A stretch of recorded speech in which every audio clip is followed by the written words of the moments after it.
this ASMR video. I will be doing my life story ASMR. Now, I did a poll here on TikTok a long time ago asking if you guys want me to do it, and you definitely do. And I did it on YouTube. Everyone was waiting for a long time, for TikTok to do 10 minutes, so here we go. Alright, so I was born June 22nd, 1994. And both my parents were teenagers. But unfortunately, my father, who, let's just say, is not the nicest person, not the smartest person in the world, he abandoned me and my mother. He left. And, went on about how I wasn't his kid and this and that. And then my mother, my family had required a DNA test, which, which they have somewhere, how to get, they had just shown that it was. She legitimately was my father. But, he didn't want to believe it. But probably, I think it's because he freaked out because he didn't have a job. He barely had any money. So I think it was partially freaked out because then he would, scrounge up whatever money he had and would give my mother the diapers and clothes and stuff. And the whole long story that I won't get into. And so basically, my mother raised me she was pregnant with me at 16. Time she gave birth, she was 17, still in high school. She finished high school, and all that stuff, and time went on. And eventually she met my stepfather in 1999 at a bar that she used to work at.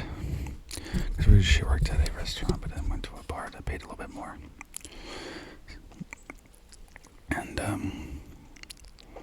so fast forward to 2000s. So let's start at 2000 to 2005. Right. So 2005. I'm 6 years old, I think, something like that. 2000. I have to do the math, but something like that. And I grew up in a family that was okay. They had their moments where they're nice, and they had their moments where they're toxic. Or my great-grandmother's mother, who was extremely toxic, and she was abusive. Because even my grandmother's mother, my grandmother's own mother, abused her. She abused my mother. And not physically, verbally. She would tell my mother, because she was overweight, that you need to go up and down the stairs more because you need to lose weight, and just other stuff. I'm not gonna get into some sexist stuff that which I think a woman wouldn't say sexist things, but But my grandmother's mother, she had a lot of anger problems and would take it out on everybody. Well, especially me, because I was extremely shy as a kid. I'm still shy now, but not as bad as I was a kid where I was so afraid to talk to people. I would hide behind my mother. And partially because my grandmother's mother would yell at me and call me a brat, call me stupid. Saying I need to get a brain and stop being so shy. Nasty things like that. Which is weird, because at the same time, she would teach me math, teach me how to, grow food and stuff like that. And it was kind of like a love-hate relationship, I guess you could say. Which, it shouldn't be it for family, but, my grandmother's mother, she had problems that she needed to talk to, go to a psychiatrist about. But instead of doing that, she just lashed out on people to where most of the family didn't want to talk to her. And she said, and this crazy sounds, she actually disowned most of the family and sent them letters saying, "I'm disowning you. You're not part of my family no more. You're not part of my bloodline." It's just nasty. It was just, stuff I don't know. It's just upsetting thinking about it. And then, of course, I was always picked on in school because I was in special needs class. Since I have Asperger's syndrome, which basically is on the spectrum. It's not autism, but it's on the spectrum of autism. So probably just a little bit.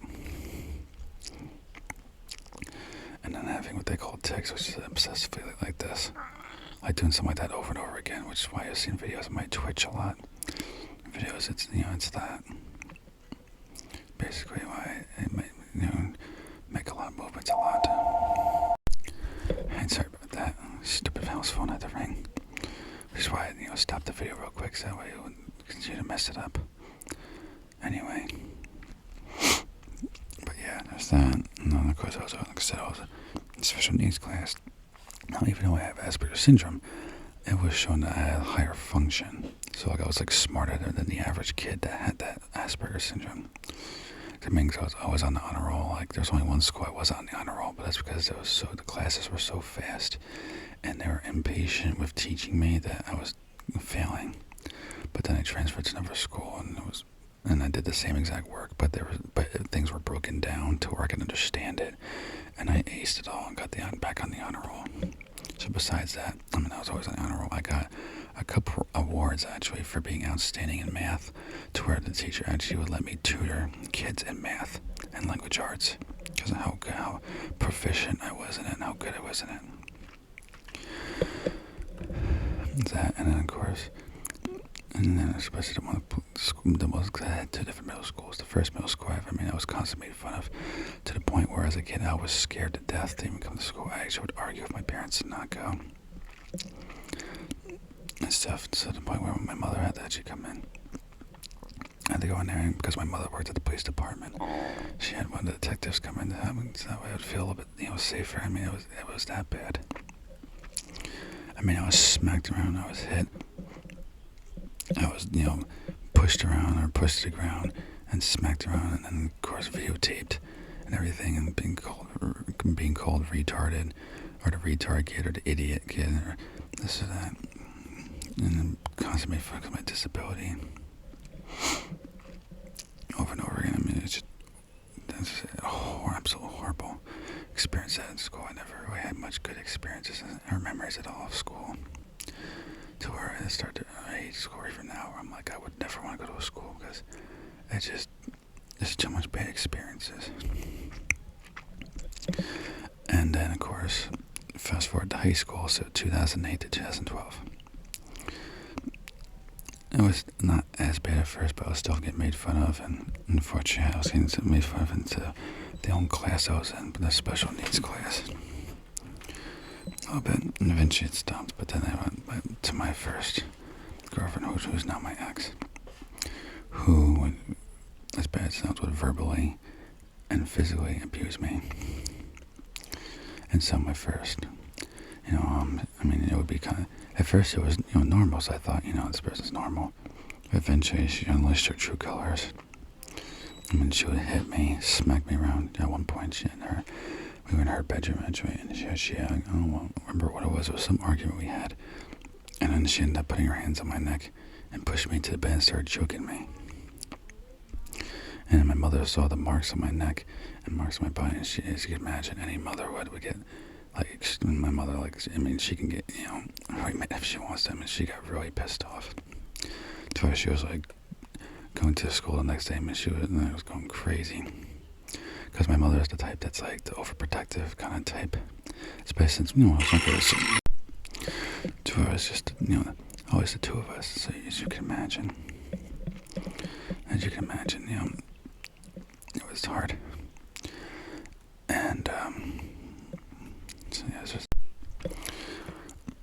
and in some case people are wondering, and yes, eventually I did leave this person, and originally I left this person for another girl, the girl I'm with now, back in high school, and then unfortunately I kept getting teased about it and made fun of, and just hassling more, and people were threatening to beat me up and threatening all sorts of threats. So I made the stupid decision, instead of just opening my mouth, I just being the shy, sensitive kid.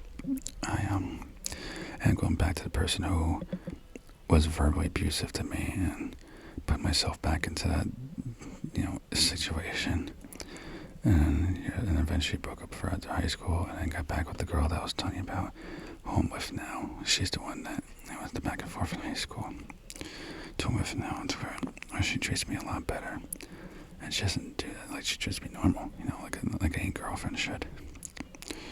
So I'll have to make a part 2 explain more, but that's it for now, because I'm running out of time to record. And it sounds crazy, but my childhood was good in some ways, and in some ways it was very tragic and heartbreaking, as you could tell from the stuff I said. But I'm gonna make a part 2 to this to explain more. See you in the next.